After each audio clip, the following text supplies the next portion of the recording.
Hey there, welcome. And in this video, I'm going to tell you how to host a successful staff party, corporate work event, holiday party for your office staff, holiday party, whatever it is.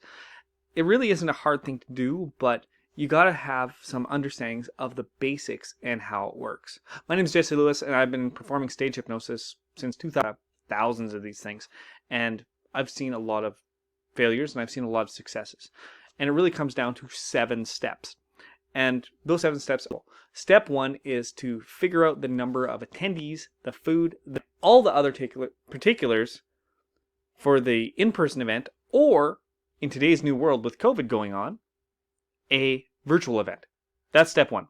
So you figure out the number of attendees. Simple as that. Do you have 300 staff? Well, that's going to be a 600-person event because chances are you're going to have them bring their spouses or their significant others. The food. Food can be easy, as in getting it catered, or it can be easy as just having a staff potluck. I know that's not a big event, but maybe you have a small staff. Maybe that's all that your company can afford, doing a potluck. The venue. The venue is super important. You find the venue by searching it up. Maybe your little banquet hall in a restaurant. Maybe you need a huge banquet hall. Maybe you need to rent a conference center. But you figure out the particulars of the in-person or virtual event and you are way ahead. That's step 1. Step 2 is to figure out the time and the date that really will conveniently allow most people to attend. Maybe you do have the staff of 300 people, but only 50 of them can attend. Well, that's a pretty crappy turnout for a staff with 300 people. So make sure that you do have the date and time that's going to allow people to come to your event. And here's an idea on that. Not everybody can attend Christmas, specifically Christmas parties. We have to call them holiday parties in today's PC world, but they happen during the holidays, and not everybody can attend them because they've got other stuff going on. So maybe you are thinking about that. What's a good date for this actual event? Just slightly after the holidays. Maybe it's in January, maybe it's in February, where people have a bit more time. They're not running around buying gifts, buying presents, dealing with kids. They're not going to the family for holiday parties as well. September can be a huge month for a lot of people where there's a lot of stuff going on. Step 3 is really, really important. Chances are you cannot pull this off by yourself. So you're going to be needing to look for a committee to help really pull it off, to figure out what can actually be done, to figure out your budget, and figure out how you can actually do the things that you want to do. So one of the things I need to tell you is I've been a performer since 2007. I do stage hypnosis shows, hypnosisjesselewis.com, and those shows, it's really important to know what your budget is, because entertainment's not cheap, food's not cheap, the venue isn't cheap. So you need to know what those budgets are so you can actually get things approved by the higher ups of the company. Maybe you are the higher up, but to get things approved for these things can be really, really expensive. Some entertainers cost upwards of $30,000. Some of them are to a distinct level of quality in each of those levels. I'm not either of those things, by the way. So the step 4 is to create your budget and don't deviate from it more than the company can afford. Yep, you're going to have some hidden expenses in there. So whatever your budget is, tell them you need 20% more. That's my tip, because chances are you're probably going to go 20% over budget, and make that straight out, or go in with that proposal of 20% more. Because to put it frankly, is you need to be aware of what your actual budget is. So step 5 is actually really important. And some companies allow alcohol, some people don't, or some companies don't. And step 5 is to decide on your alcohol limits and bartending details. So are your staff serving alcohol? That can be a big no-no, because if they don't have their safe serve in some places, they can't actually do it. And on top of that, to know what your bartending limits are.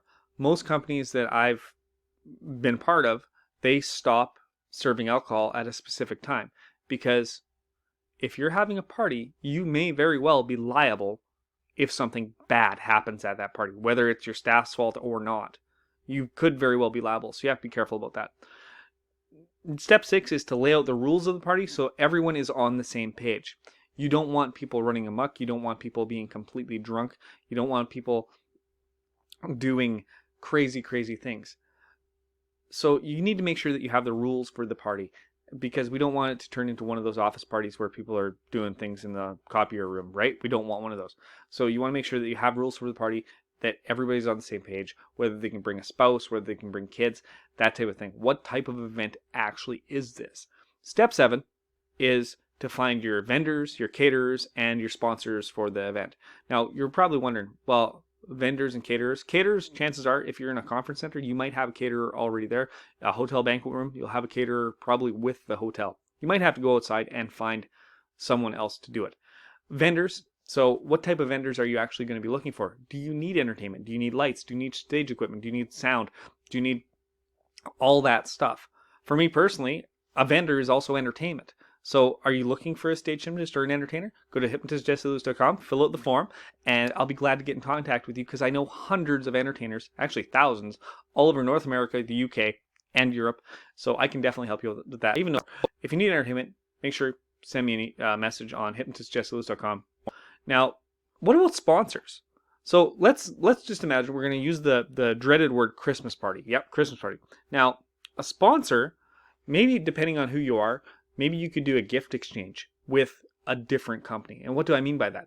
Well, maybe you're an electronics company and you have like TVs and DVD players and stuff like that.